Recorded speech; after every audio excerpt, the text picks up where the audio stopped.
Hey guys, this is Mac from Venture Addicts, and if you haven't watched us before, we own a media company that allows us to travel and work with some of the most influential brands in the world. Today, we wanted to make a video on the car sharing app, Turo. And I'll tell you, the only reason we wanted to make this video was that every time we travel and somebody asked about the car we were renting, we'd always mention Turo because we use it virtually every single time we travel to rent our car. And to our surprise, very few people actually know what Turo is. But when we show them, they're always blown away that a solution like this actually exists. So, what is Turo? Turo is a peer-to-peer car sharing marketplace that allows you to search any location and see what car owners are renting their cars for short-term rental. Say you're planning a 3-day trip to LA. You can hop on Turo, type in Los Angeles, and see hundreds of car owners willing to let you rent their car for a short period of time. Does it sound kind of crazy? Well, it didn't to a small group of entrepreneurs that founded it back in 2009 as Relay Rides. They later rebranded to the name Turo. So how does Turo work? You start by either using the app or the website to create an account. Then, as simple as that, you can start your search. Enter your destination, travel dates and times,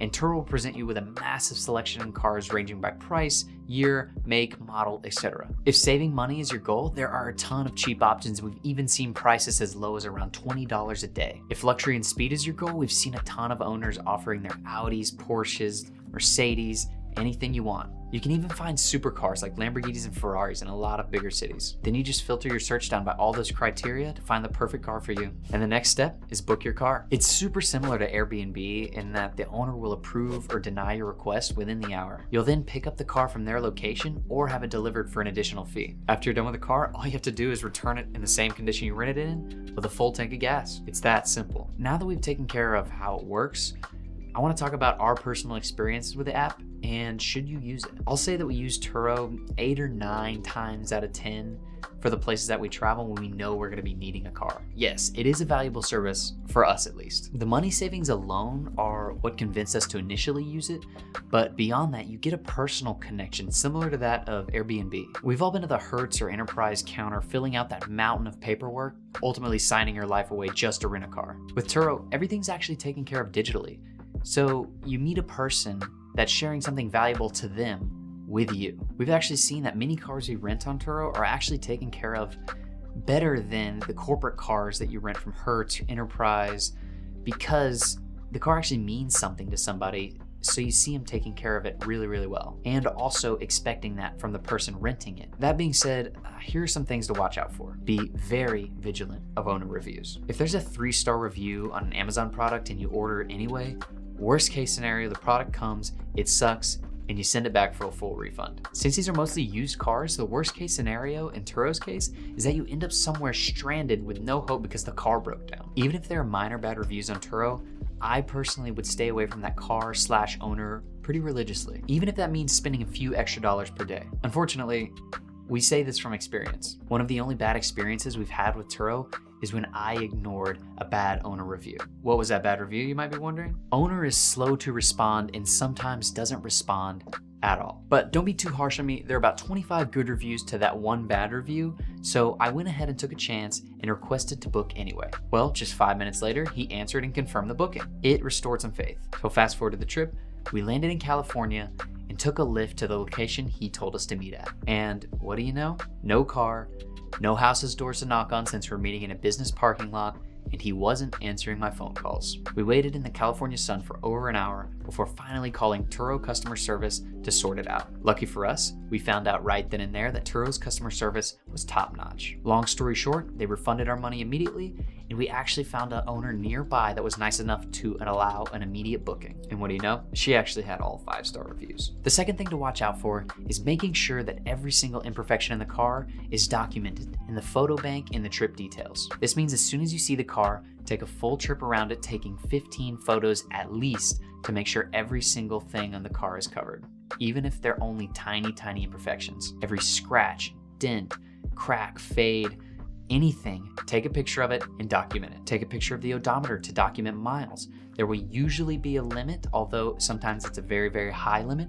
You don't want to be caught having a discrepancy in the owner thinking there were X amount of miles and you thought there were this many miles before you started the trip, so make sure you take a picture of the odometer before you start. This has never personally happened to us, but we have heard horror stories of drivers getting blamed for damage on cars that they claim was already there before they started.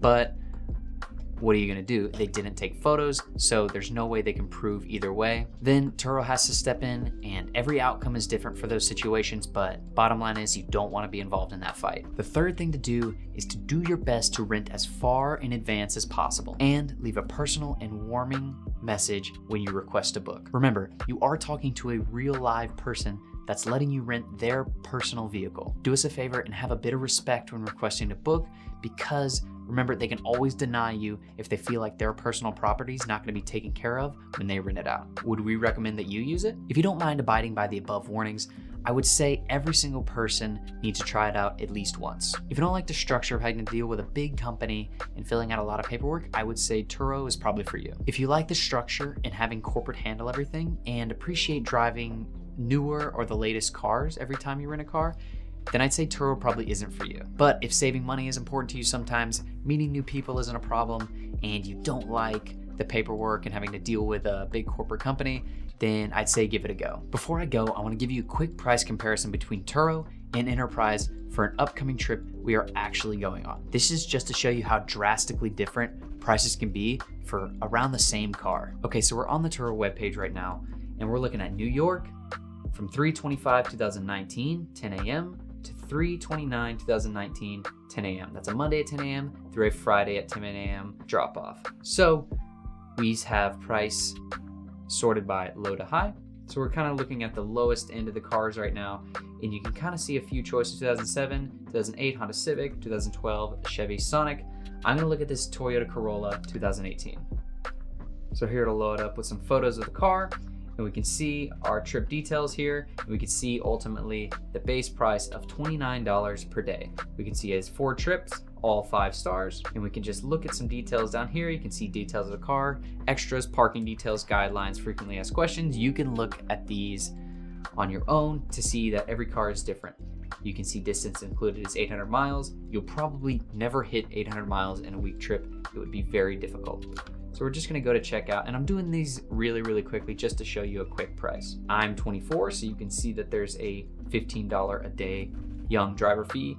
There will typically be that with every single service that you use, but we can see here that a total trip price is $195.41. And like I said, I'm doing this super, super quickly just to show you a quick comparison. We're gonna go over to Enterprise, and we're gonna select a compact, which I believe is what a Toyota Corolla is.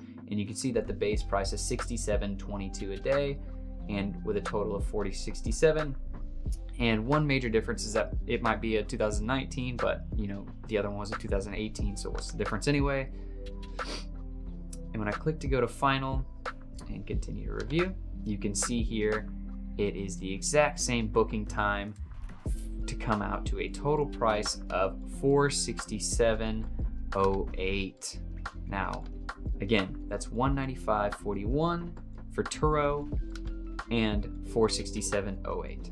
So that's just the difference that we usually see. That's a pretty common difference between Turo and a major corporate car rental. So the next is for you to decide. What are you gonna try next? That's up to you. Thank you so much for watching. Be sure to leave comments and subscribe. It truly does mean a lot when you viewers help us grow. Thank you again, guys, and I will see you later.